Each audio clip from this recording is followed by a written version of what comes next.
I want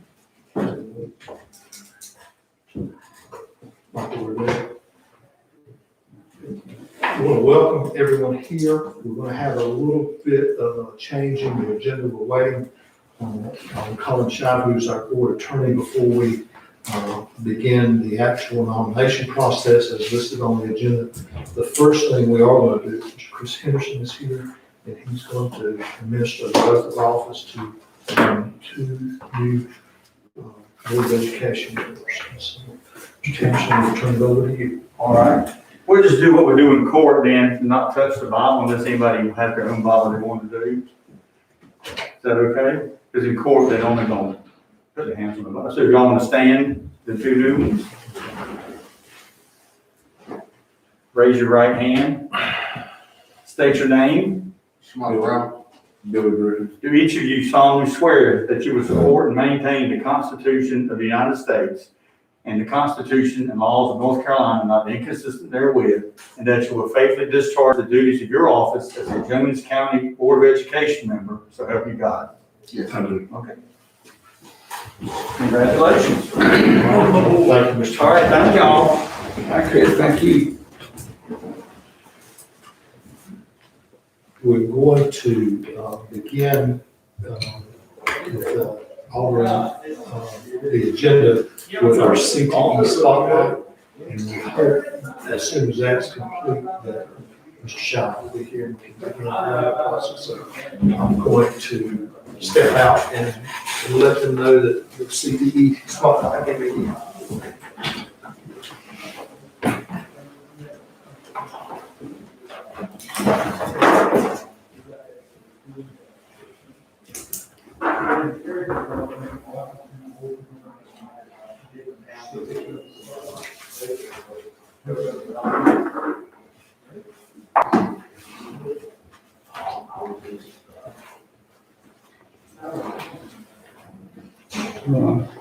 Thanks, Bobby, and I'll give you the house. Let me go get you. Yes, thank you. Have a good day. Thank you.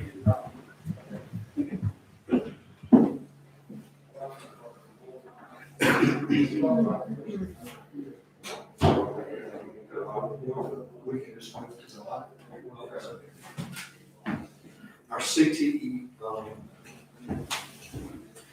spotlight person is not here, so would you like, as it want to go ahead and clear the audit report since it's information? Let's go ahead and move it on so we won't be here all night, Okay. in my opinion. Is that the opinion of the director? Yes. We're ready, we'll do the audit.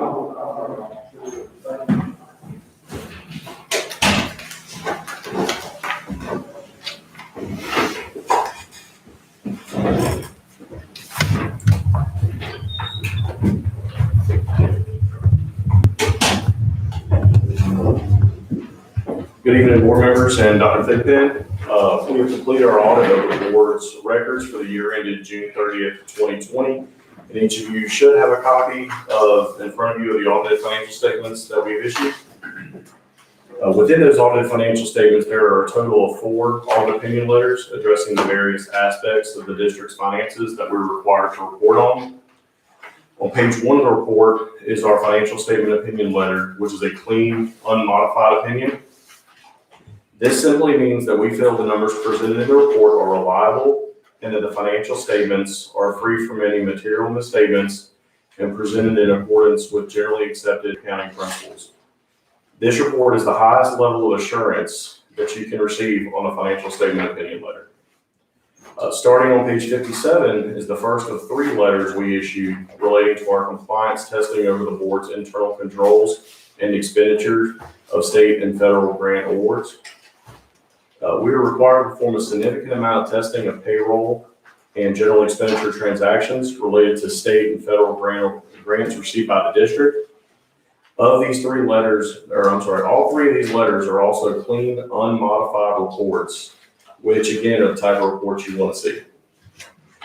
There were no internal control weaknesses, findings, or question calls reflected in the letters pertaining to the state and federal awards we tested. There was one finding in our internal control letter pertaining to a prior period adjustment that was necessary, which we'll discuss in a little bit more detail later on. Overall, these letters let you know that we didn't note any improper use of grant funds and feel that the district's finances appear to have been expended properly and in accordance with budgets approved by the Board of Education. These letters speak highly of your finance department and other program directors that have responsibility for ensuring that their programs are operated in accordance with federal and state guidelines. There are a couple of pages in the report that we'll look at. The first page I want to draw your attention to is on page 12, which is Exhibit 3. Exhibits 3 and 4 are essentially the balance sheet and income statement of all your governmental funds. These schedules show the fund activities and the fund balance on a fund-by-fund basis. In the first column on page 12, next to the last number at the bottom of the page, you see that the general fund balance as of June 30, 2020 is $664,594, which is an increase of about $118,000 over the amount reported at June 30th, 2019. The subsequent year's expenditures of $123,687 is the portion of the fund balance that has been appropriated by the board to balance the 2021 budget.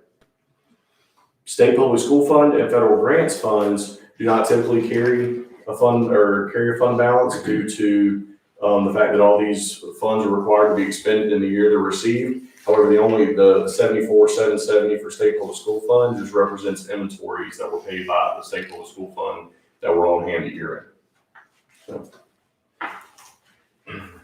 Virtually all of the fund balance and the other specific revenue, capital outlay, and individual schools funds are restricted by granting agencies or state law for specific purposes within these funds.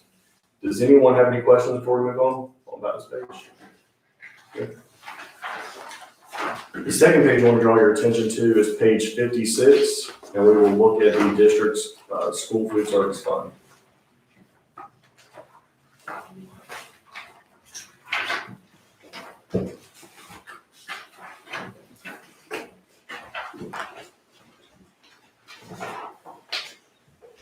This schedule shows the revenue, expenses, and changes in fund net or in net position or fund balance for the school food service fund. About 3/4 down the page, on the last row of 3 columns, that is the net change in fund balance or your net income line. The middle column shows the actual results for the year. The program reported a slight loss for the year of $16,835 compared to a gain of approximately $103,000 in the prior year.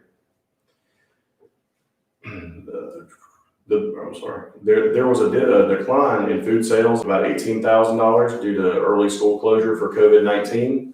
This decline, as well as the increase in operating expenditures of $138,000, were partially offset by an increase in federal reimbursements and $20,000 in transfers from state public school fund from special COVID-19 funding that was received.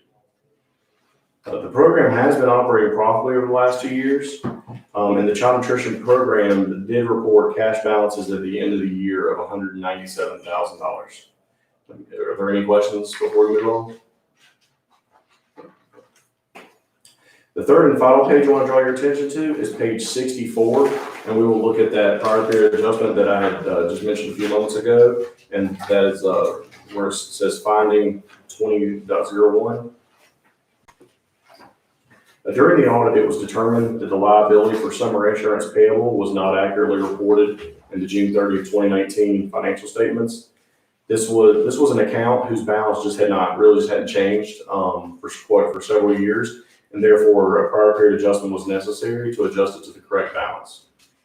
The adjustment had the effect of decreasing the other specific revenue fund balance as previously reported at June 30, 2019 by $48,460. This adjustment had no impact whatsoever on the cash balances of the board. We have made the recommendation that management implement procedures to ensure that all general ledger balance sheet accounts are reconciled in a timely manner and properly reported in the financial statements. And again, during our testing, there were no other issues noted. It was just this one specific account that just needed to be adjusted to the right balance. Are there any questions on that? Okay. Overall, we felt the audit went very well, and we were very pleased with what we saw from both the financial and compliance audit standpoint. I'd like to thank Ron and the other members of finance staff who helped to get the audit completed this year. As mentioned earlier, we were required to test a lot of information as part of the audit, and they did a great job of having things pulled for us and ready when we got here and in good order. Management had been very transparent and provided supportive documentation for all transactions and account balances that we selected for testing. So we really do appreciate the job they did and helped us out. Does anyone have any questions? How long you been in school, Walter? How long have I? Your firm. Our firm? Well, our firm's been around for about 12 years, and our several of our partners, our founding partners, they've been doing this, I think, I'll tell you 25 years or so. So, I mean, this is what we specialize in, and this is what we do, so. You've been doing for the school for 25. Oh, for this school, I'm sorry, this is our first year. I'm sorry. Yeah, this was our first year all in the school district. Any other questions? Well, there's another question. Appreciate your time this evening. We look forward to working with y'all again next year. And if you do end up having any questions or something comes up, Ron has our contact information, so please feel free to reach out to us anytime. All right. Thank you. Thank you, Ron.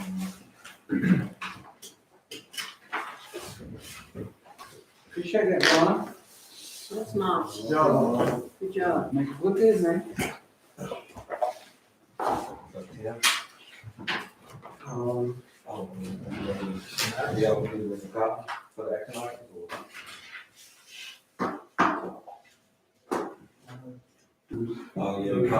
Action items.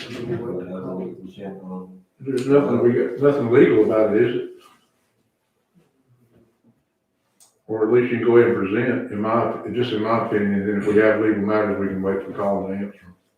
The facilities needs probably would be the easiest for us to report thing to DPI. More you go see.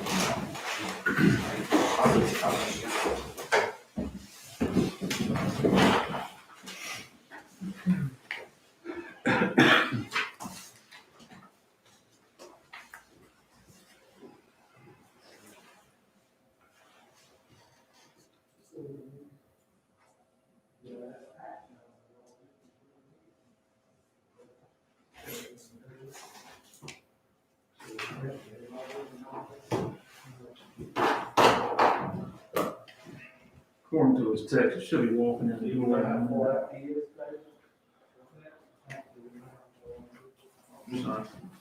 We have somebody looking at trying to buy the Maysville site. Do what now? We have somebody looking to buy the Maysville, Dover, Maysville site. Oh, no, you sure did put it out. But I talked about it. We got Colin coming in.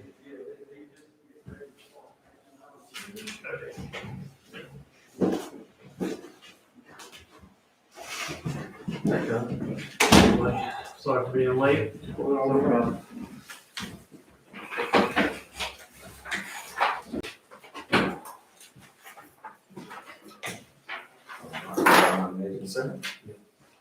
you want to move? After that, Ron, you have the skills of a NASCAR driver. Mine's not even gonna steam, I didn't feel too well. If y'all ready, what you have in front of you is our 2021 facility needs report. This report is actually required by the state, every 5 years. And what we do is facility needs report is we actually, it's not any item that you got to worry about providing funds for. It's not anything we have to budget for, but we got, it's a requirement by the state. You know what I'm talking about? I don't think I got some minutes, but. You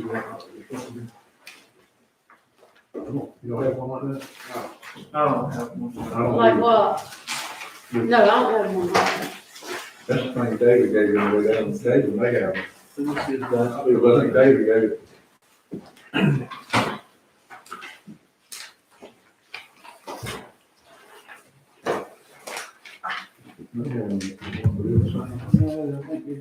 Where'd you get that? Ron gave it this. They're all different.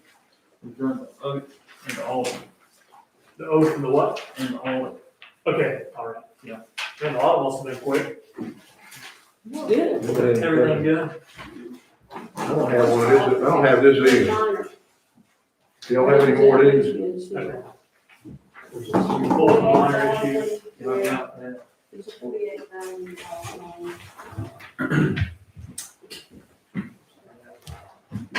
These are different things. Yeah, he don't have. I don't have either one.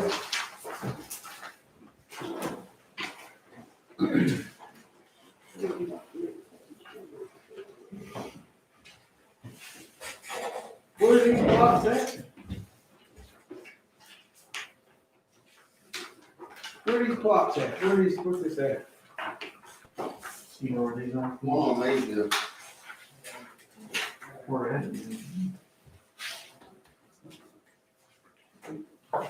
both of them made the last time. Yeah. One of them, both three lots of made it. I don't know where the school's at. Yeah, well, no, one other side of it.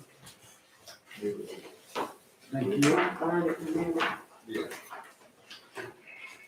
People have a copy now. Which I can. We'll have some more copies there in just a second. Anyway, this is actually a required by state every 5 years. It's a report that we have to turn in, and what it tries to encompass is any capital projects we may do over the next 10 years. And it's almost, you try to touch base with everything you can possibly think of that may create a problem, from carpet in the school needing replacing to a boiler unit going out. So to say that these are items that we necessarily have to address is not quite as easy what this is. But these are items that could possibly come up over the next 10 years. And they actually try to prioritize that over that same time frame. And they do it with a 2-year, a 5-year, and a 10-year. So it's a 1, 2, 3 kind of scenario. And what I'm asking y'all to do with this, it's a sign off that's required by the board as well as the county commissioners. And this report submitted to the state. And I'll give you a quick synopsis of it. We'll go over it real quickly. And probably the easiest way to explain is your pie chart in the back. And if you'll see, you have athletic facilities, $2,348,000. That's that ball field project that we're working on right now. Renovations, it's pretty self-explanatory. If you go through that, and the last page really gives you a better breakdown of kind of what we targeted.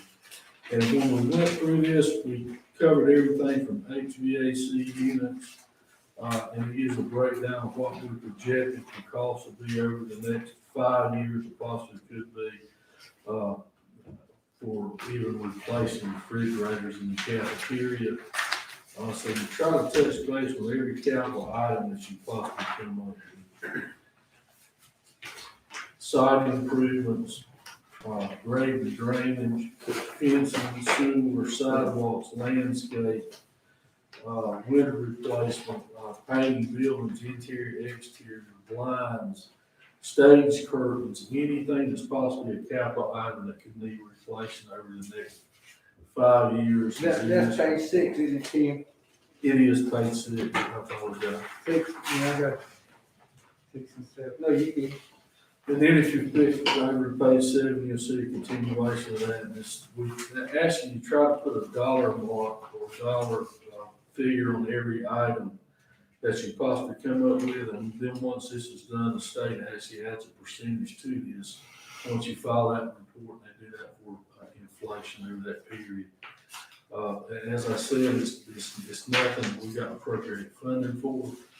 It's just the state wants to be in line with what we may need in the future as far as the school system. And if you go to the very last page, you'll see prior to this that I was talking about A being 1 to 2 years, B being 3 to 5 years, AB being 1 to 5 years, and priority C 6 to 10 years. And kind of gives you a breakout on each school and the monies that may have to be appropriated over time. But as I said, this is not anything we're gonna request for capital, it's just looking at our school, the actual shape they're in right now, the age of the schools taken into consideration to maintain that facility over that period of time. I got a question about Okay. how misleading is this athletic facilities figure on this pie chart with the 2.348? You know, they know we're sitting on 3.1 million, but how misleading is that gonna be to the county commissioners thinking, what we're gonna do with the other, say, $800,000? Well, this just takes, I mean, I understand what it's saying, but is this gonna be misleading in the way it is in here?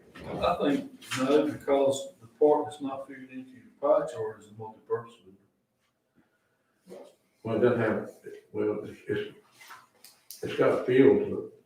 Your athletic facility is $2,348,000. I'm sorry, Do what now? Athletic facilities at $2,348,000. Mm-hmm. Right, that's the projection of what that's the actual ball fields and the lighting of the fields. With the other, because we hadn't initiated that yet, and we're just talking about it because it's at phase 3 of that project, that's a held out figure, and that's actually down at the bottom of $1,875,000, which would be added back to that figure. So it's gonna take us over that $3 million. Yeah. You see what I'm saying? Does that make sense? Yeah. Are we supposed to go in closed session or not? We are supposed to have. We are? Okay. I got some other questions I'd like to call in closed session about legal matters.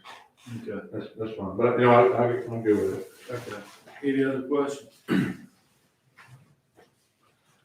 I believe, you have a sign off sheet for that, that we'll maybe need to sign for the facility needs report. I don't think so. I thought David said he'd do that. Anyway, before everyone leaves tonight, we'll need to sign off, because this is actually got to be turned in January before your next meeting. So it's just like I said, it's a state requirement that we sign off on. I got a question. Okay.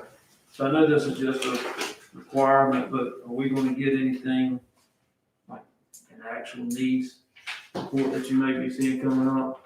Most definitely. And things that we budgeted for this year, is HVAC replacement, that's still on the program. We have, a boiler system at Maysville that we're looking to change out probably, and what I'm looking at right now is a city multi-system for that part of the school. The gymnasium, the high school gym, which we refer to as a new gym for many years, is going to require a new rooftop unit, because we have a condensing cool that's blown out, as well as the compressor that's gone out due to a lightning strike. And I think repair costs of that's going to far exceed what replacement costs should be. And with the age they have, the downside of that is those units were installed in 2011. That's when they really started being used. And the lifespan is another thing to look at, because we're dealing with natural gas, which is very corrosive to start with. So I'm afraid if we spend that money on that just to replace a compressor, and the condensing cool right now, the last price I got on that, with me installing it, the cool alone was under $5,000. The compressor was over $8,000. So with that combined cost, with the age of the unit, I just don't feel like it's something that we might need to go in different directions from, so we can try to repair that unit. Because I think what we'll end up with is a problem in the fire loss in the near future. So that's another problem to look at. Another is outside storage buildings, each school, which we did budget for this year. So I'm looking at putting storage buildings at each school site, plus another one on the property as well. We budgeted $94,000 for HVAC repair and replacement as units going bad. That was approved in this budget. That's another thing we're looking at. We should have dated units still to replace at Comfort, and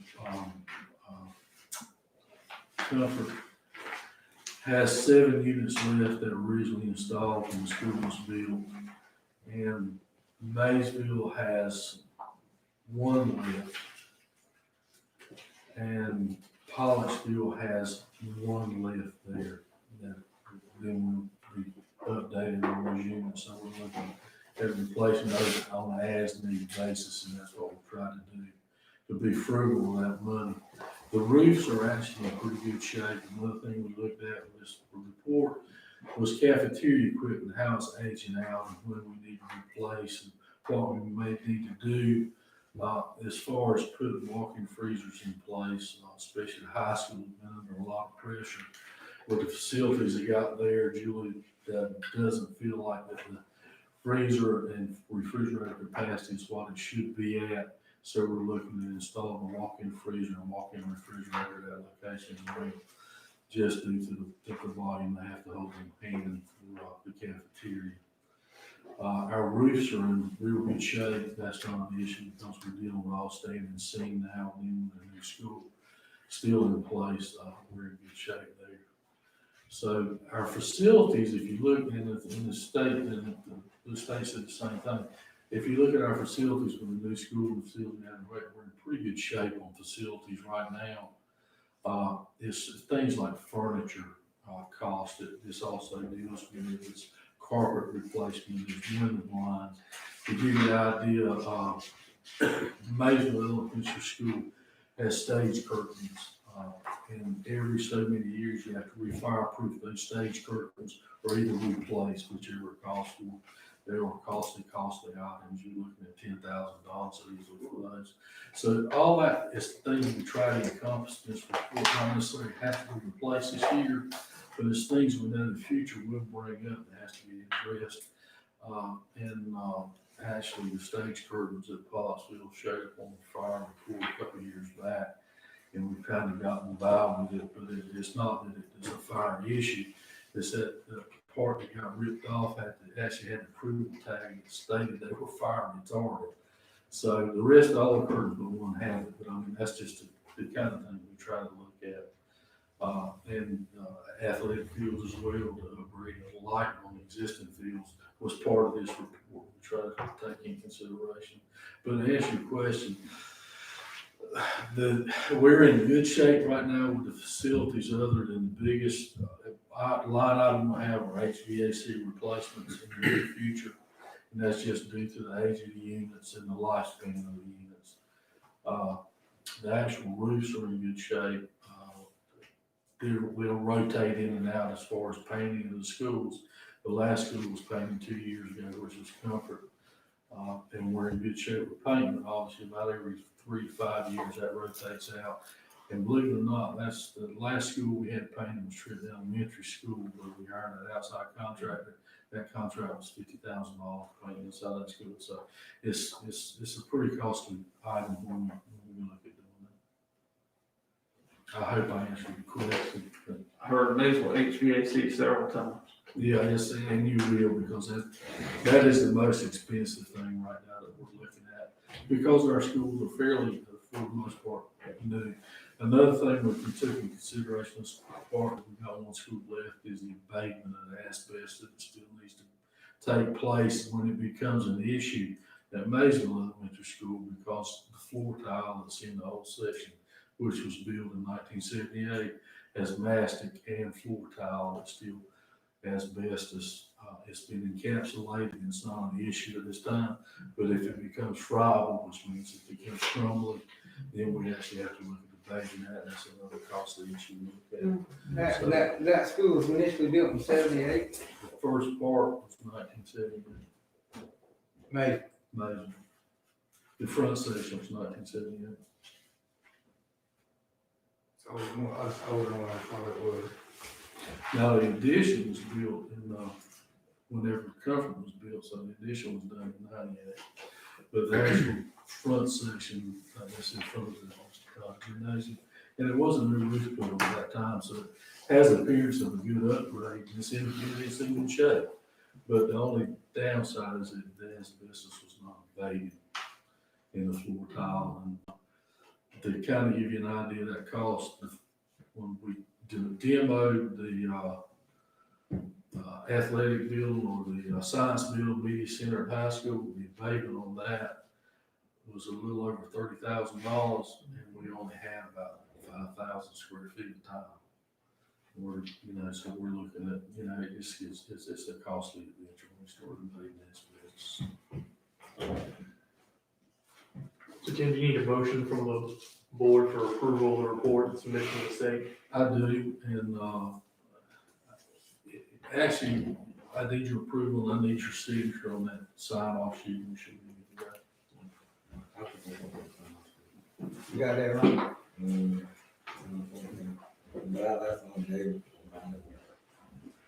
Hold on just a second.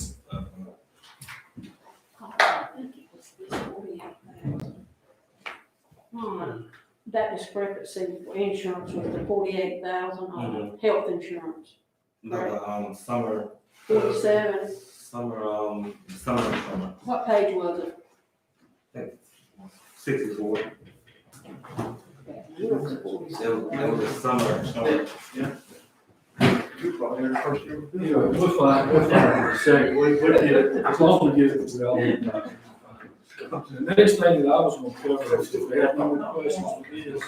So we need to vote on whether to We said, board.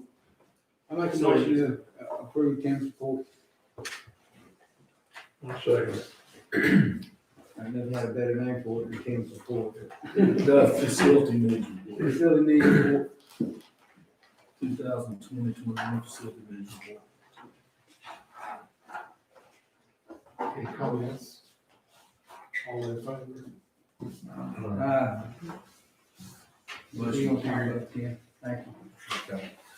The second thing I want to talk about is some property that the school owns over in Maysville, North Carolina. And what you have in front of you is two separate parcels.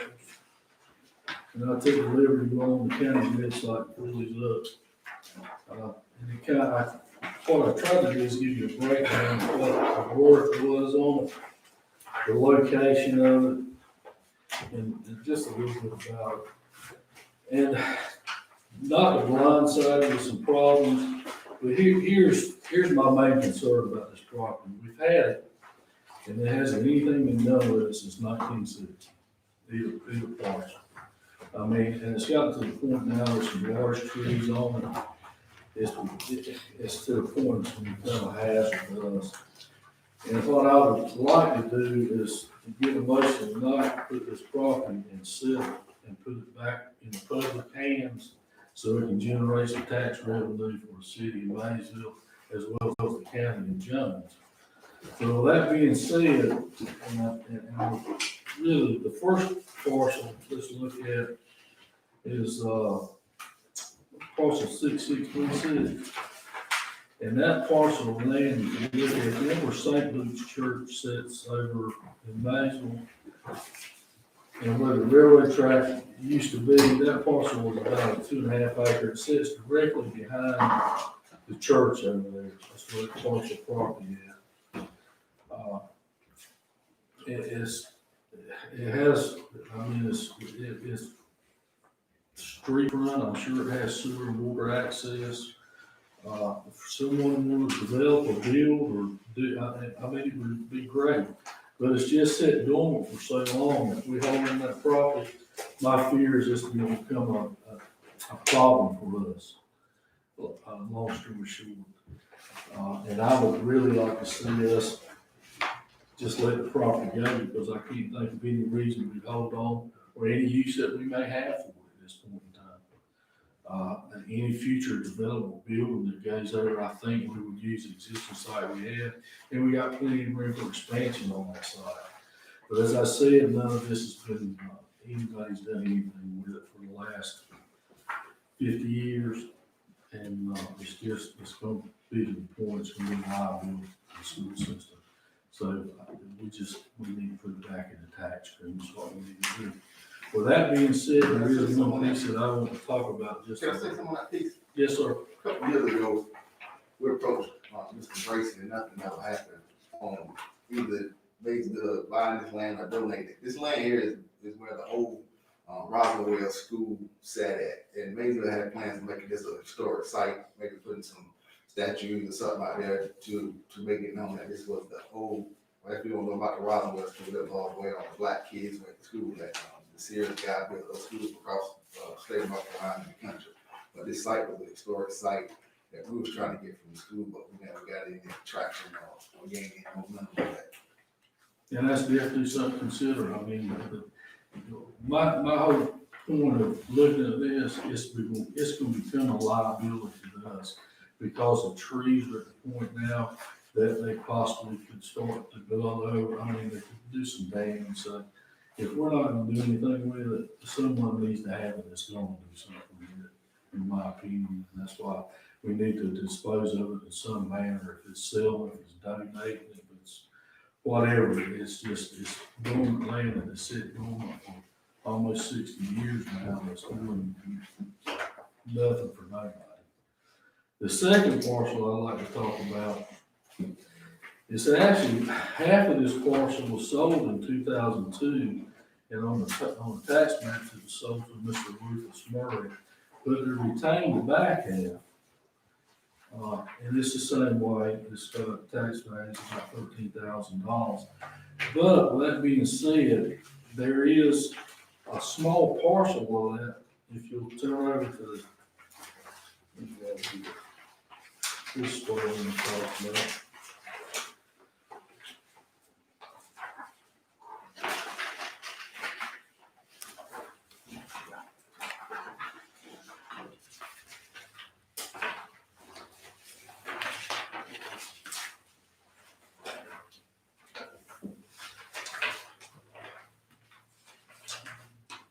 And that's parcel number 3386. Give me a chance to get to it. If you'll notice in that parcel number 4251, I don't know if it was cut out of that and sold, but I don't know how that was done. But anyway, long story short, that parcel of land has a home and a double wide on it right now. If you flip over to the last page, that'll kind of, if you look at parcel 451 on the last page, you'll see my concern about this property is that there's been some encroachment on the school property. And I really, there's a couple of different ways this could be handled. But this house was actually put there in 59, Shimano, was that probably in 1959? So the house has been there for a good while. And if we could devise some way, and I don't know how, but anyway, you can see that the house and the front yard of that property is on the school property back towards the street. And I know he's been there long enough that he could possibly do a quick claim on the part that they've improved on, to gain that property back that he's improved on and used for years and years.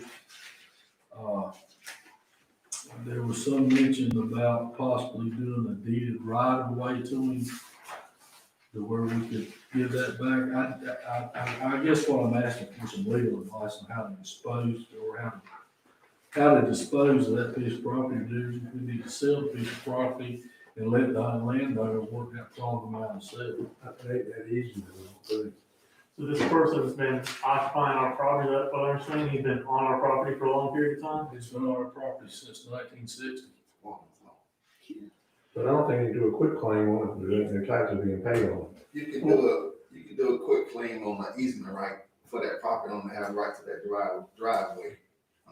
And all they would do is that would be filed with the tax office as a quick claim. The school will retain the property, but you'll give them the easement to what they already have to get to that property. So what? But otherwise, if you didn't, they do have what they call the squatter's right to say that they've been there and maintained that probably will win in the court. Well, if it was normal, not public property, then they would have, with my squatter's rights, we call adverse possession. But since it's public property, then they can't do that because we have immunity against that kind of claim. But an easement, we can give them an easement, absolutely. You're right about that. We would have to get some kind of consideration for it. We have to get him to give us something for it. what would the easement be for him to go across our land or from? Yeah, they got a driveway going across your, our Yeah, land. so we can give them an easement for the driveway for sure. And they also have a shed on my. Yeah, the shed is a little more problematic. This is. That's what I was talking about. Yeah. Sounds. Where is his house? This house, this piece will be, I don't even, every case reverts back to the county. I didn't think it could sell. And so his house, That's on our property. his house itself, I think it goes back to the county. They haven't all, how can we get this, what we do to old school? To him, that easement work. well, I mean, we could lease it to him, let him stay there. Well, here's my We can't concern. sell it without public auction, right? Right, so we can't dispose of it, first we have to offer it to the county commissioners, then we can either sell it by auction or a bid process. You gotta either do sealed bids or upset bids. Well, what kind of brought this to everyone's attention, and I knew about the one parcel of land, but I was with understanding the second parcel was sold in 2002, until it was brought to my attention, it was still our property, and only half that parcel was sold. And the land, the guy, the man that owns, the citizen that owns this house here, on our property, there stands two large pine trees that he's concerned about that could possibly fall on his house. To remove those two trees would cost a minimum of $6,000. They are on our property. The upside of that, the trees are not diseased. They're not a hazard. So if the act of God took those trees down, we probably would not be liable for them. Now, if they were rotten or there was an issue or we knew of an issue with the tree and it fell, then obviously it would be a liability to us. But right now, it's just a concern that the citizen has that it's a large tree, and if it fell, it would do some damage to his house. But we're not an obligation to take that tree down unless there's a problem with the tree. The property itself and land value is only about $17,000, so where I'm going with this, if we're gonna spend $6,000 to get rid of two trees, we kind of need to do something. The property is of no use to us, it's a liability to us. What process do we need to go through to try to work with everybody we can to protect this landowner as well as dispose of this land and put it back in revenue stream for county and the city? How much of the overall land that you're talking about is this property that he is occupying? Quarter of an acre. And how much total are we talking about trying to sell? 287.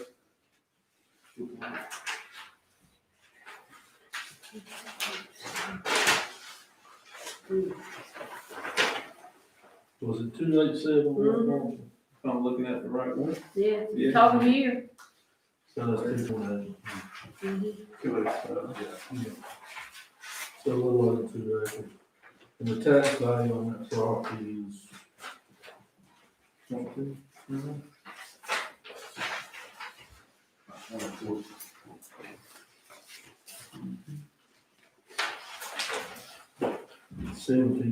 $17,609 is the tax value on that piece of property. Most of the tax value is a lot less than what the actual value is. In most cases. So, I mean, it's relatively straightforward for all the land except for the part where this gentleman has his dwellings. The rest of it, is the offer to county commissioners, then decide how we're gonna, proceed with disposing of it. Most of the time we do upset bids. Seems to be the best method of selling. There's a process for that. Can you do a private tree after, if your customer don't want We just can't do it by private sale. it? It has to be auction, or has to be sealed bid or something. Right.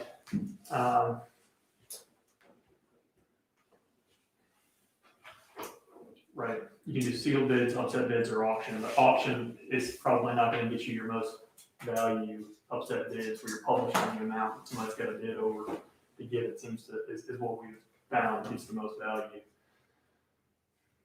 I don't think we were really looking for the most money. Technically, we were trying to help the adjoining landowners out, is that not correct? So, I mean, it ain't gonna amount to a whole lot of hill beans of what we do anyway on a large scale. I mean, it will, the liability issue is probably a lot. The liability issue could be a whole lot more than what we're talking back off the land, and that's right, so. Because we don't need the liability that's gonna bring us, over time. well, on the other part, I'd like an opportunity to kind of study that issue some more and think about a creative way to help that gentleman out. And that's all you can do, you can't be, I mean, we're gonna have to revisit this probably in January, Right. after Tom's had a chance to figure out what we can and can't do. But I just wanted to bring your attention to what direction we need to go in this, because it's, as Shamara said, it's been approached before, it's just sat stagnant for years, so we really need to move forward with doing whatever we need to do in this land. Purposes of me looking into it later, so I understand from the board, our goals are to dispose of the property because of some liability issues and because we don't really have much use for it. And to try to figure out some way to allow this person to stay on the land where he's been for a long period of time. Is that fair enough? At some point, it's gonna require some upkeep from us, is what you're saying, It's the pine trees and all that. It's at the point right now, it's gonna require in the next 5 years. Those trees are large enough there at the stage they're gonna become dirty in the next couple of years, and once they become dirty hard on the inside, then it is gonna be a liability, they are gonna have to be removed, and the cost of removing those. Today's market price, the best price I can get right now is about $6,000 for two trees. Does it work different if you're giving it to the town or selling it to the town? You don't have to do bids then. You can lease it for $1 to another governmental unit, but if we're gonna sell it, then, unless it's the county commissioners, then we have to go through the process.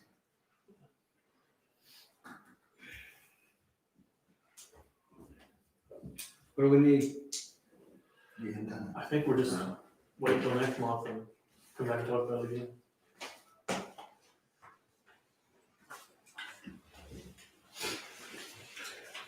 But that's all I got, unless y'all got something. I'm gonna give us a baseball field update, being we're still, Any questions? Anyway, I talked to Elvis, and Elvis has completed the drawings.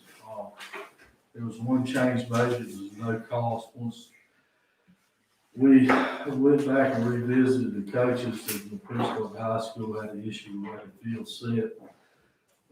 The high school, or the baseball field itself, the pitcher was facing west. In the afternoon, they were concerned about the sun bringing the pitcher right. So I contacted Atlas, and at no cost, and he agreed to do this. And I said, there's a cost incurred, then we're probably not gonna do it, but anyway, there's no cost incurred. He resubmitted them, he turned that field so that now home plate is on the opposite side over near the roadway. And that those right now, he's taking back off approved plans. They're supposedly will have everything ready to let bids by January 1. So, and when I talked to him last, I said, I would like to have, start letting bids by January 1, so we can start construction in early spring, whenever the weather breaks and all this. So just, Are you saying, by Highway 58? no, ma'am, I'm sorry, by the dirt road. Oh, I got you. I was gonna say, we got a liability with foul tip balls if it's in that 58. Yeah, Yes, I got you. And still home plate being on the left, it's not on the right. Okay. I'm good. And they've redesigned some layouts, but they're really nice. But rather than perhaps making it for, we want to move forward now. when is baseball scheduled? March, April. April. The completion date on something like this is not gonna be for this coming year, right? Completion date for this will probably be late fall at best.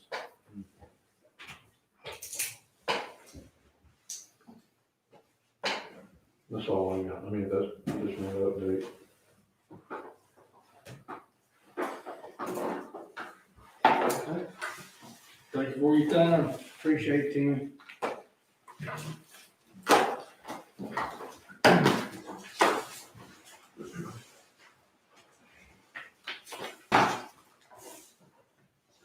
Okay, are we ready to do the,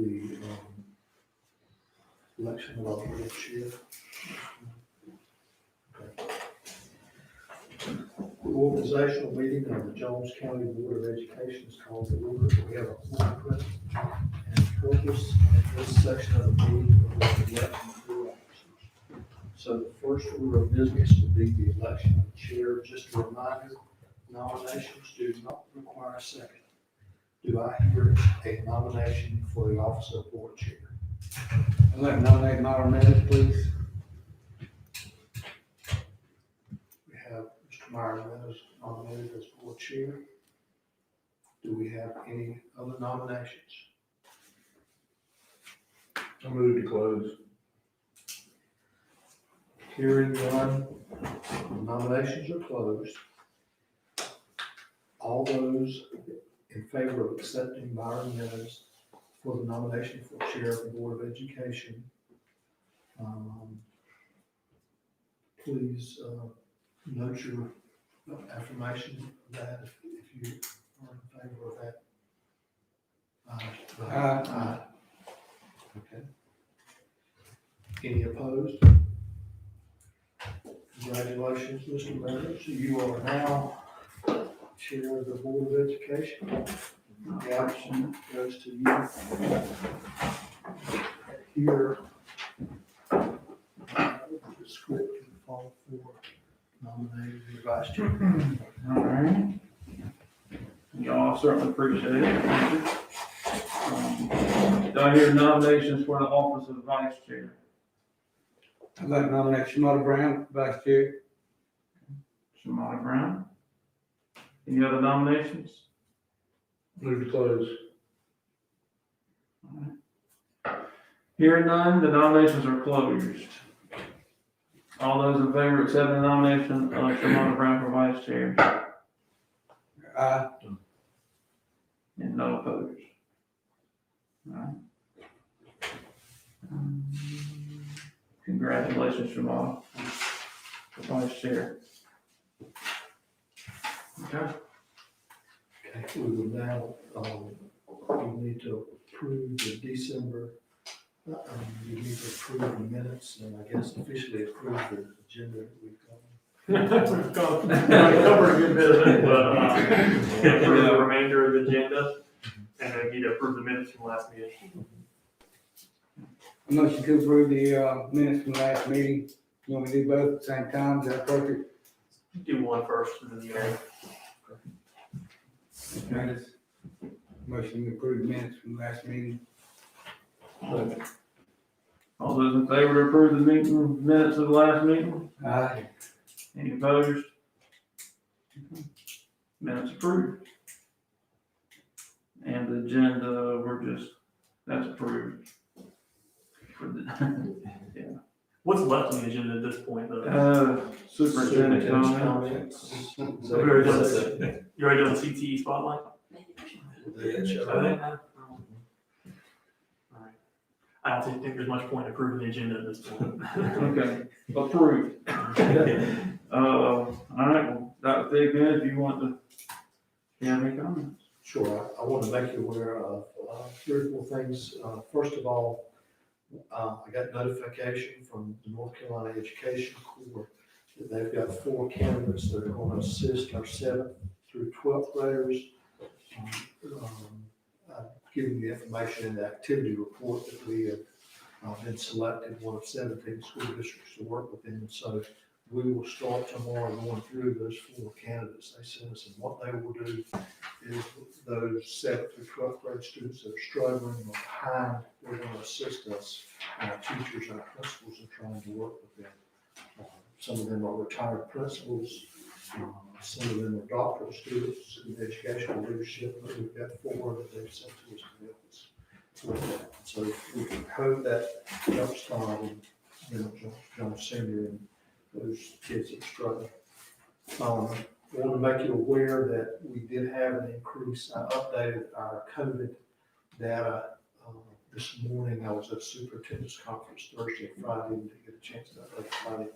We did have 24 students that were on quarantine after the Thanksgiving holiday. One of the things that they've emphasized is the next 6 weeks are going to be critical for us, so we want to make sure that we continue to wash, wear masks, distance, and try to keep those numbers down. And I'll continue to update weekly our COVID database and dashboards so our community's aware of what's going on. And then the other thing I wanted to make you aware of is Todd had teachers at Jones Senior High School that got about $18,500 in Bright Ideas grants, which was outstanding. And so in the activity report this Friday, I'll send and include a name of those teachers and the amount they got. And so those are the things that I wanted to share with you. Any questions for me or anything? All right. Thank you. Keep doing what you're doing. Thank you, Dr. Thigpen. Any public comments? Do we need to get Dr. No, David over now? they would open that up and allow people to make public comments, and we didn't have any. Is that correct? You didn't receive it? Well, I suppose at this time I'll entertain a motion for closed session, right? We do motion for that? Make a motion to go into closed session. Do we have the reasons for the closed session listed on the agenda? Personnel, don't we? Well, It's gotta be stated like A1, 3, and 6. unless it's stated, unless the reasons are listed on the agenda, and then we can say for the reasons listed in the agenda. Why we going to closed session? Why we going into closed Sorry, session? I apologize. I said they normally do personnel reports during that time. So the agenda says, pursuant to 143.318.11A1, to consider confidential student information pursuant to North Carolina General Statute 318A11A3 to preserve attorney-client privilege, and A6 to consider confidential personnel information. So as long as we have that listed on the agenda, which we do, you can say, is there a motion in a closed session for the reasons listed on the agenda? And what's listed on the agenda? For confidential student information, to preserve attorney-client privilege, and to consider confidential personnel information. What other agenda? I'm looking at board docs. Yeah, they'll get you keyed in on But it's not on the agenda that we have. Mm. So, I'll entertain a motion to go into closed session under because I don't have my computer, that Colin just said, the reasons why. So moved. Okay. All in favor? I'm a second. That's, yeah. All right, we'll go into closed session. What, was there a vote? No, I thought we got, okay, do we have a vote to go into closed session? he did. Yes. For the motion. I make a Yeah, motion. we have a Second. But you still gotta ask for a vote. Okay. All in favor to go into closed session, say aye. Aye. Any opposed? All right, go into closed session.